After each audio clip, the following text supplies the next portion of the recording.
દ્વારકામાં સતત 5 દિવસથી ડિમોલિશનની કામગીરી યથાવત છે, જેમાં 5 દિવસની અંદર આશરે 50 કરોડની જે જમીન છે એને ખુલ્લી કરવામાં આવી છે। આ સાથે જ ગેરકાયદેસર ઊભા કરવામાં આવેલા બાંધકામને દૂર કરાઈને 86,391 ચોરસ મીટર સરકારી જમીન ખાલી કરવામાં આવી। આ સાથે જ 272 જેટલા ગેરકાયદેસર મકાનો, 7 ધાર્મિક દબાણો હટાવવામાં આવ્યા છે, તો 7 જેટલા વાણિજ્ય દબાણો મળીને કુલ 286 દબાણો દૂર કરવામાં આવ્યા છે।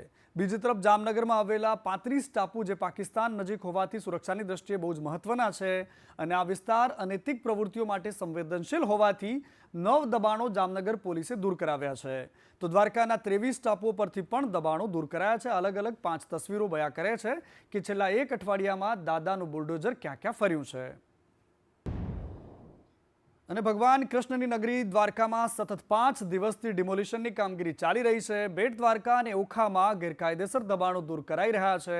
રાજકોટ રેન્જના આઈજી અશોક યાદવે કહ્યું કે 50 કરોડ રૂપિયાની જમીન ખુલ્લી કરાઈ છે। દ્વારકા અને જામનગરમાં કુલ 35 ટાપુઓ છે કે જેના પરથી ગેરકાયદેસર પ્રવૃત્તિઓ ન થાય એટલા માટે તમામ દબાણોને હટાવવામાં આવ્યા છે।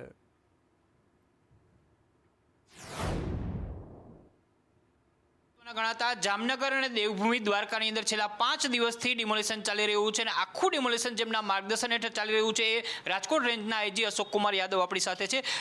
સર, જે પ્રકારે છેલ્લા 5 દિવસથી દબાણ દૂર કરવામાં આવી રહ્યા છે, કેવી તકેદારી રાખવામાં આવી હતી, કેટલા દબાણો દૂર કરવામાં આવ્યા હતા અને કઈ રીતે કામગીરી? આપને ખ્યાલ છે કે છેલ્લા 5 દિવસથી જામનગર અને દેવભૂમિ દ્વારકાના જે દરિયાઈ પટ્ટી વિસ્તાર છે એ વિસ્તારોમાં જે લોકો ગેરકાયદેસર ધાર્મિક દબાણો કરેલા હોય અથવા બીજા દબાણો કરેલા હોય એ તમામને પોલીસ અને વહીવટીતંત્રના સંયુક્ત પ્રયાસના કારણે એ દૂર કરવામાં આવેલા છે। એ દબાણોના કારણે લગભગ 50 કરોડ જેટલી જમીનો એ દબાણ મુક્ત કરવામાં આવેલી છે। ભવિષ્યમાં પણ અમારી નો એન્ક્રોચમેન્ટ જે ઝુંબેશ છે એ ભવિષ્યમાં પણ ચાલુ રહેશે અને જે લોકો જે દબાણ દૂર કરેલા છે એના વિરુદ્ધ પણ પોલીસ દ્વારા કડક કાર્યવાહી પોલીસ દ્વારા કરવામાં આવશે।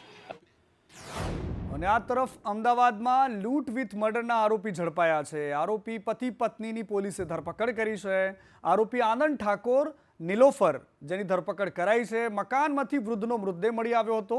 લૂંટના ઈરાદે એમને ગળું દબાવ્યું અને ત્યારબાદ હત્યા કરી નાખી। આ આરોપી છે પતિ પત્ની જેમણે આખું ષડયંત્ર કર્યું હતું। ચોરી કરવાનો ઈરાદો હતો મૂળ અને અડધો કલાક સુધી ઘરમાં બેઠા રહ્યા। 1.5 વર્ષથી તેઓ મૃતક આરોપીઓના સંપર્કમાં હતા। અગાઉ આ એ જ મહિલા છે કે જેને અહીંયા એનઆરઆઈ જે ફેમિલી છે એના કનૈયાલાલ ભાવસાર એને મસાજ માટે બોલાવતા હતા। ફોરેન્સિક પીએમ કરાવતાની સાથે આ ખ્યાલ આવ્યું કે આ વ્યક્તિનું કોઈએ ગળો દબાવીને મૃત્યુ નિપજાયું છે અને જે વ્યક્તિ મરણ જનાર છે એ પોતે એમની પાસે કેનેડાની સિટીઝનશીપ હતી ને વચ્ચે જ્યારે પણ અહીંયા આવતા હતા ત્યારે એમને પોતાની પાસે બોલાવતા હતા મસાજ માટે અને આ અનુસંધાને એ લોકોને ખ્યાલ આવી ગયો હતો કે આ વ્યક્તિ જે છે એમની પાસે સદ્ધર એવી રકમ, ઘરેણાં, પૈસા, ઘડિયાળ આ બધું છે, તો ચોરી કરવાના ઈરાદેથી પહેલાં એ લોકોએ આખું પ્લાન બનાવ્યું હતું ને એમના હસબન્ડ જે રિક્ષા ચાલક છે એમનું એમાં બિલકુલ એક્ટિવ રોલ હતો।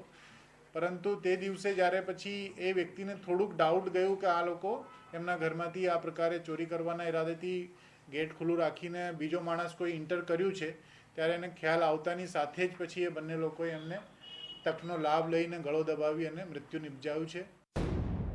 અને આ તરફ અમદાવાદમાં પણ લુખ્ખા તત્વોને આજે કાયદાનું ભાન થયું। અમદાવાદ પેલેડિયમ મોલમાં જે બહાર તલવાર અને હાથમાં શસ્ત્રો લઈને રોફ જમાવતા હતા એવા 3 શખ્સોની ધરપકડ થઈ છે, જેમાં રોહિત વણજારા, પ્રેમ ભાટી અને દિનેશ વણજારાની ધરપકડ થઈ। અગાઉ 5 આરોપીઓની પોલીસે ધરપકડ કરી હતી। પેલેડિયમ બવાલ મુદ્દે ડીસીપી બલરામ મીણાએ કહ્યું છે કે કુલ 12 આરોપીઓ છે, એમાંથી 4 હજુ પણ પકડથી દૂર છે। હવે 3 વધારાના આરોપીઓ પણ એમાં પકડવામાં આવ્યા છે અને નામજોગ જે આઈડેન્ટિફાઈ થયા છે એમાં ટોટલ આ કેસની અંદર 12 આરોપીઓ હતા। 12 આરોપીઓમાંથી 8 આરોપીઓ પોલીસ હિરાસતમાં છે અને બાકીના જે 4 આરોપીઓ છે હજુ પોલીસ પકડથી દૂર છે।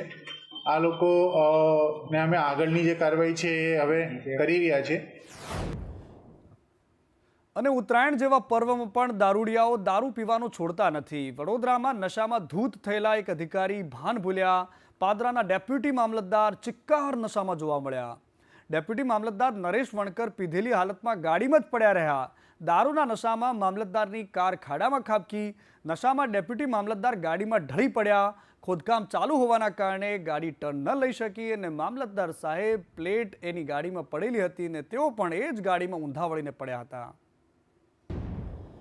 અને આ તરફ દ્વારકામાં મકર સંક્રાંતિના દિવસે જ સગીરાની છેડતી થઈ. ભાણવડના વેરાળા નાકા પાસે સગીરાની છેડતીની ઘટના ઘટી છે. નશાની હાલતમાં બે આરોપીઓએ છેડતી કરી. વિજય શ્રીમાળી અને હરીશ ચૌહાણ નામના બે નરાધમો છે કે જેની ધરપકડ થઈ છે. પોલીસે પોક્સોની કલમ હેઠળ કાર્યવાહી હાથ ધરી છે.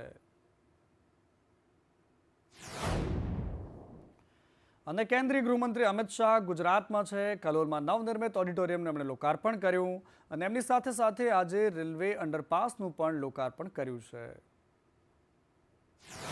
કમૂરતા પત્યા અને આજે જ 194 કરોડના કામોની શરૂઆત આપણે ગાંધીનગર તાલુકામાં કરી. 194 કરોડના કુલ 19 કામોનું લોકાર્પણ અને 8 કામોનું ભૂમિપૂજન એક સાથે આજે કલોલ વિધાનસભામાં થવા જઈ રહ્યું છે. અને આર્મી દિવસની ઉજવણીના ભાગરૂપે કચ્છના રણમાં આર્મીના જવાનો દ્વારા ભૂમિ નૌકા વિહાર અભિયાન શરૂ કરવામાં આવ્યું. ઇન્ડિયન આર્મીમાં ફરજ બજાવતા જવાનોએ કચ્છની ભૌગોલિક પરિસ્થિતિથી વાકેફ થાય તે માટે આર્મી દ્વારા સાહસિક અભિયાનનું આયોજન કરવામાં આવ્યું, જેમાં ઇન્ડિયન આર્મી દ્વારા આજથી લેન્ડ યોટિંગની શરૂઆત કરવામાં આવી છે. આ અભિયાનમાં આર્મીના 20 જવાનો જોડાયા હતા. ધોરડો ખાતે શરૂ કરવામાં આવેલા આ સાહસિક અભિયાનમાં 5 દિવસની સફર દરમિયાન જવાનો 400 કિલોમીટરનું અંતર કાપશે. કચ્છના રણમાં યોટિંગ એટલે કે પાણી સિવાય પણ ચાલી શકતી એક વજનમાં હલકી શેન્ડવાળી નૌકા ચલાવવાનું સાહસ કર્યું અને આ પ્રકારનું સાહસ એશિયામાં માત્ર કચ્છમાં જ થાય છે. जो ये लैंड यॉटिंग का एक एक्टिविटी है, ये अपने आप में एक बहुत ही यूनिक एक्टिविटी है, क्योंकि इसको कंडक्ट करने के लिए आपको एक यूनिक इकोसिस्टम की ज़रूरत है, जिसके अंदर एक फ्लैट हार्ड ग्राउंड चाहिए, एडिक्वेट अमाउंट ऑफ विंड चाहिए और बहुत ही एक खुला समतल ज़मीन चाहिए, जो कि पूरे हमारे कंट्री के अंदर सिर्फ इस रन के इलाके में मिलता है. तो इसके लिए हर साल विंटर्स के मौसम के अंदर 46 AD रेजिमेंट के एजीज के under land yachting expedition run में आयोजित किया जाता है. यह 77th आर्मी डे के उपलक्ष्य में 46 AD में 10th land yachting expedition conduct किया जा रहा है, जिसमें कुल 21 उम्मीदवार पार्टिसिपेट कर रहे हैं. यह एक्सपीडिशन कुल 6 या 7 दिन में पूरा किया जाएगा, जिसका डिस्टेंस अप्रॉक्स 500 किलोमीटर प्लस रहेगा. यह एक एडवेंचर स्पोर्ट्स है, जिसमें कुल पूरे इंडियन आर्मी के अंदर से सारे पार्टिसिपेंट आते हैं. उसमें से चुनिंदा बंदों को एक्सपीडिशन का मौका मिलता है. ઇન્ડિયન આર્મીની આજ 77મી આર્મી દિવસના ઉપલક્ષ્ય ઉપર અમે આજે પૂર્ણ ઇન્ડિયન આર્મીના એડવેન્ચર ટીમ એકઠા થઈ છે અને હવે અમે અહીંયા ટોટલી 10મી લેડ યાચિંગની એક્સપેડિશન કરીએ છીએ. અહીંયા ટોટલી અમારે આજે 400 કિલોમીટરનો રૂટ છે, 400 થી 450 કિલોમીટરનો રૂટ છે, જેમાં આજે અમે ધોરડોથી શરૂ કર્યું છે અને રિટર્ન પણ ધોરડોમાં છે.